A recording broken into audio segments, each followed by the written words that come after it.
So just think of sensitivity and analysis instead of trying to remember all the definitions and the questions that you're trying to answer as far as how will a change in a coefficient of the objective function affect the optimal solution, or a change in the right hand side for a constraint affect the optimal solution.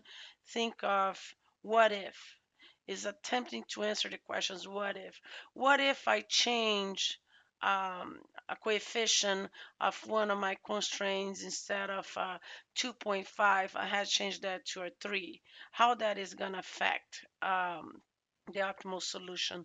Or let's say that the maximum value you have for a constraint tells you that you cannot use, for example, Lady Writer on problem 23, it says, okay, you have a maximum of L of 280. So what happened if we change that right hand side constraint? If we change it to 281, or if we change it to 279, or if we even change way more, down to 100 or up to 400. So what the sensitivity analysis report is trying to do is giving you the values in all allowable increases, decreases, which ones you could change or you could not change without you having to develop a full, without you having to do a new linear programming and answer all that. This report tells you exactly how much could I increase, how much could I decrease, which one are my binding constraints, what are my actual optimal values for the objective function, what is my optimal value of the objective function. And this is exactly what we're going to go through right now. Let's go straight to the problem 7. We close here. I have a template over here which I have put several little notes to help you as well. So the problem, I think is page 95, no, 94, no, 95 is the actual, over here, 7, correct? So right here is telling you investment advisors is a brokerage firm that manages stock portfolios for a number of clients. A particular portfolio consists of U shares of US Oil and 8 shares of Huber Steel. The annual return, profit or money, for US Oil is $3 per share, and the annual return for Huber Steel is $5 per share. US Oil sells for $25 per share, and Huber Steel sells for $50 per share, and the portfolio has $80,000 to be invested, funds available right here. The portfolio risk index, or you could think of a risk unity, which I put it here. For each share there is, in this case, for example, have a risk unit. Okay, so let's go back here. The portfolio risk index have per share, and 20.25 per share for Huber Steel has a maximum of 700 right here. Those are units, those are not dollars. In addition, the portfolio is limited to a maximum of 1,000 shares of US Oil. The linear programming formulation that will maximize the total annual return of the portfolio is as follows. Therefore, I'm not asking you to put all this together. They are actually giving to you. And they also, if you go to the next page, you're going to be able to see the sensitivity analysis for all these values is what we're going to be using to answer problem 7. Okay, and it says the computer solution of this problem is shown in figure 3.14. One thing that I want you to notice here, we have talked about US Oil, we have a talk about Huber Steel. um, I don't see any other variables. Therefore, note right here they have put a 0.5 D where it says per share for Huber Steel. Text, that's actually a mistake on the book part. This should be H. This should not be D as in David. Okay, there is actually a typo on the book part. So I have copied this information right here because you have already your objective function and you subject to your constraints. And right here are your questions, and here is your sensitivity analysis report, which I put it all together in hopes that it will make easier for you to answer all this.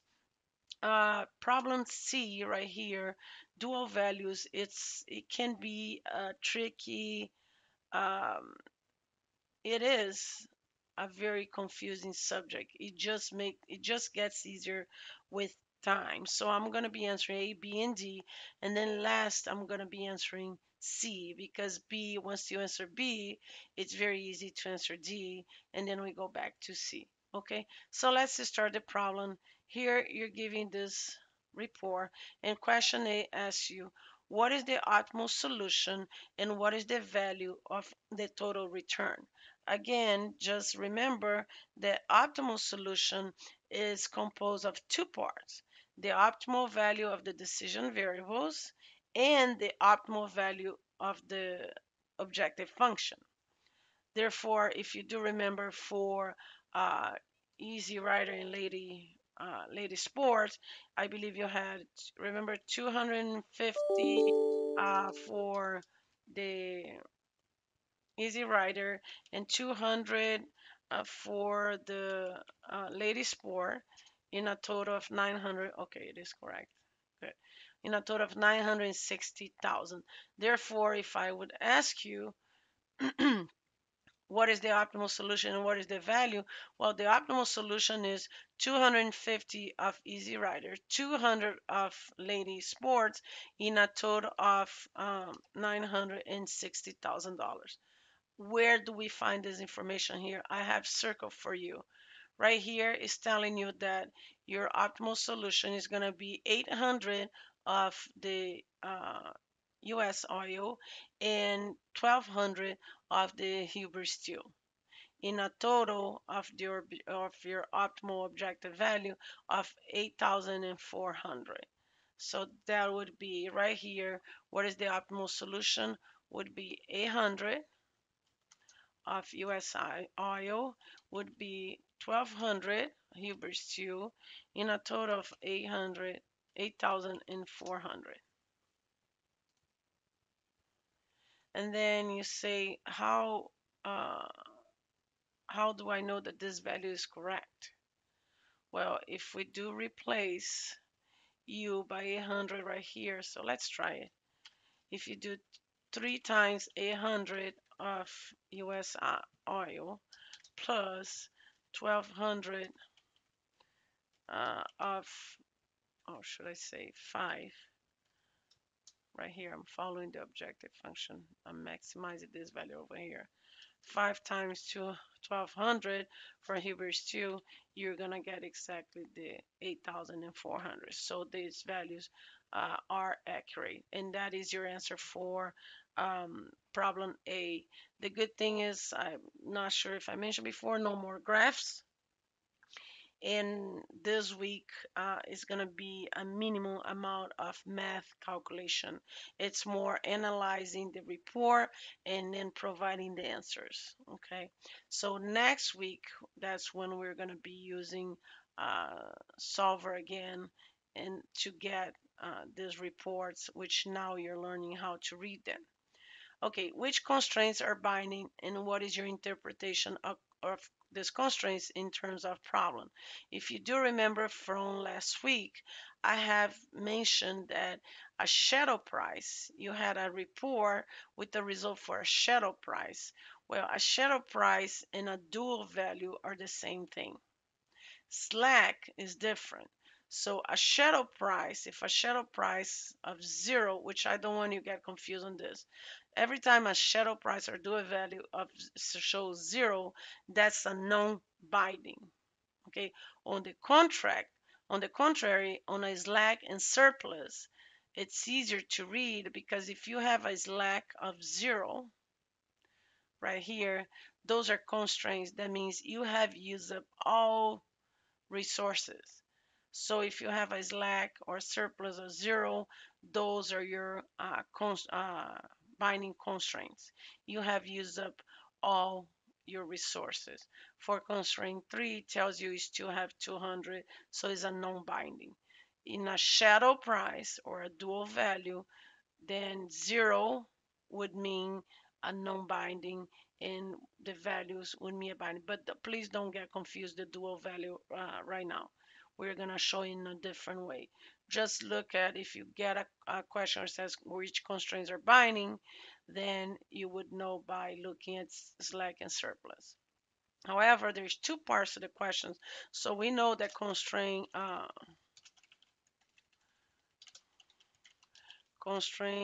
1 and 2 are binding, right? However, if you're taking your final exam, for example, and I ask you that, but I also ask you the interpretation of it and you don't put it, that's half point. So why are they binding? Well, you can do different answers. You can say uh, they're binding because they have a zero slack, or you can put their binding because they have used up all their resources. Two different answers. Okay. How do you confirm this? Well, do you look at the constraints? If I'm telling constraint 1 and 2 are binding, and I'm telling they use up all their resources, let's see if that's true. Right here you have 25 units of US oil and 50 units of Huber steel that cannot be more than 80,000. Well, if you use the optimal values and you do a 25 times 100 plus a 50, I'm using this first constraint because it says binding 50 times 1200. I'm using the optimal values right here. I get 80,000. So therefore, we have used up all the resources. Let's try on the second one. The second one, he also says that we have used up all the resources. So let's do the second constraint, which is 0.50 times my 800 for US oil, correct? Plus 0.25 times my 1200 for Hebrew steel, which is 700, which matches right here. Therefore, we have used up all resources. For the last one, just by looking at it, well, it says it's only US oil, no more than 1,000, and you have used 800 for the optimal value. Therefore, you're gonna do 1,000 minus 800. That's how you get the 200 slack. So you still have 200 to use. Okay, so now that we know that right here US oil had up to 1,000 to use, you only use 800, therefore you have 200. Let's go to question D. Would it be beneficial to increase the maximum amount invest in US oil? Why or why not? Well, I just told you that we have up to 1,000, that we only use up 800, and therefore you still have 200 slack, or in this case surplus. So how would it be any beneficial? Would not be beneficial to increase anything because we actually have more than we want. So the answer would be no. It would not be beneficial because we have a surplus of 200. Now we're gonna go to C. So you see that is actually a fast problem. I'm just going all the details to make sure you understand. Okay, I had put up some notes here so you can remember later on when you look at it again. Right here, use up all the funds available would be when you're confirming the binding constraints. Okay, and right here it says, for example, a have 0.50 US oil risk maximum. It doesn't really define what that is. So you just think of for each share there is a have risk unity is not really a dollar. Okay, which we also have maximized on the risk. Remember, we have got 700. And right here on the third constraint, allowed to buy up to 1,000. Therefore, we still have a 200 surplus. The last one is going to be your dual values, which I have repeated over here. Why did I put a dollar sign? Just remember that every time a problem talks about a optimal value in dollar, because in this case it says annual return, therefore profit, therefore dollar, your dual value is also going to be dollar. Whatever uh, you use on your optimal value, it's the dual value is going to apply the same thing. Therefore, if we're talking about dollars, this is going to be in. I'm not sure why they put so many digits here. It really doesn't help you anything, it just confuse you. So your shadow price or your dual value of constraint 1 would be 93 cents. Of course, your constraint 2 is 1.33 cents, and your constraint 3 is 0. And then you think to yourself, why do I care about this? How do I use this information? So here is a definition that is actually from Dr. David Stein, which is a great definition. It says, for every 1 unit change in the right hand side of a given constraint, talking about constraints, the dual value tells us how much change there will be in the objection function. The dual value tells us how much change there will be in the objective function.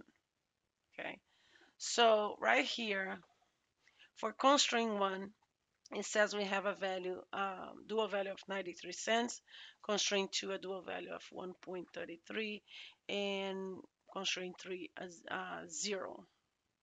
Okay, so therefore that means if we change a unity on the right hand side of the constraint, is not going to change anything on the optimal value.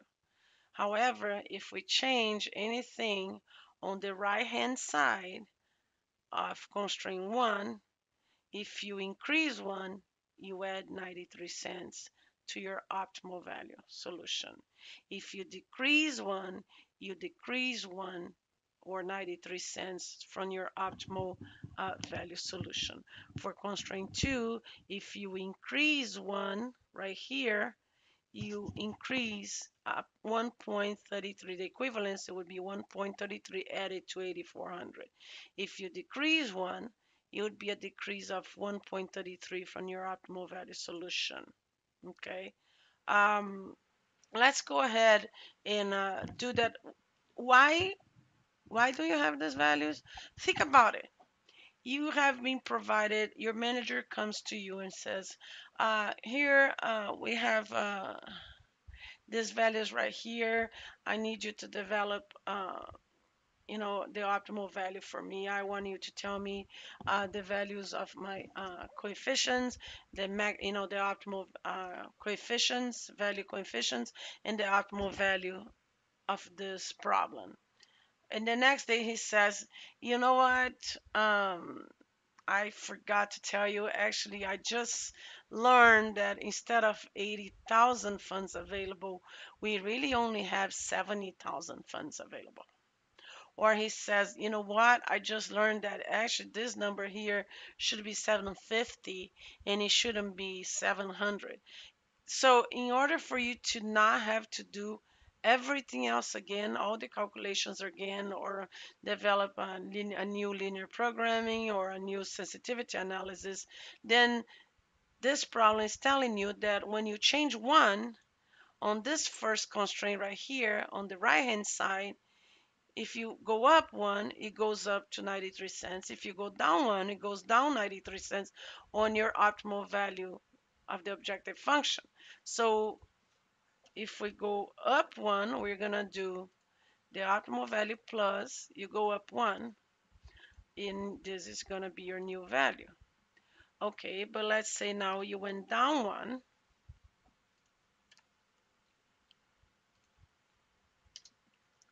This will be your new values of your optimal objective value. So think about it. He just told you that this value shouldn't really be right here. It shouldn't really be 80,000. It should be 70,000. You have decreased 10,000. So what you're gonna do, you would do a 10,000 times this value, correct? So it's a decrease of 9,333, which is not, in this case, is not really realistic because it's higher than your optimal objective value solution. But let's suppose that this was 840,000. Then you would do the $840,000 minus this new value right here, and then you get 830,000 now. So if he comes to you and says, so now it's not 80,000, it's 70,000, you say, oh, that's fine. So my value is really not going to be 804, 40,000 is going to be 830,666.7. Okay, let's do the next one to see if it gets a little more clear. Now for constraint 2, well, it's for every 1 unit change in the right hand side of a given constraint, the dual value tells us how much change would be on the objective function. So you're going to do the same thing, the optimal objective value, plus if increase 1, this is going to be the value, the new value, right? And if decrease 1, it's going to be minus 133. So it's going to do equals this minus 1.33. And right here, there will be no change if you change because you have a 200 surplus, therefore you would not change. And then you think to yourself, oh, that's great because if I keep changing certain numbers, certain um, value for the rent side of my constraints, I can just keep increasing my profit. And that's when, which the question is not asking you, we have limitations. We have we have allowable increases and allowable increases. Okay, in which I have put it here. Your allowable increase, your right hand side right here, 80,700 and 1,000, which are this over here. Okay, and it's telling you that your allowable increase is no more than $60. 60,000, I'm sorry. Your allowable increase is no more than 60,000. And your allowable decrease, it's no more than 15,000. Therefore, what they're saying is you could actually change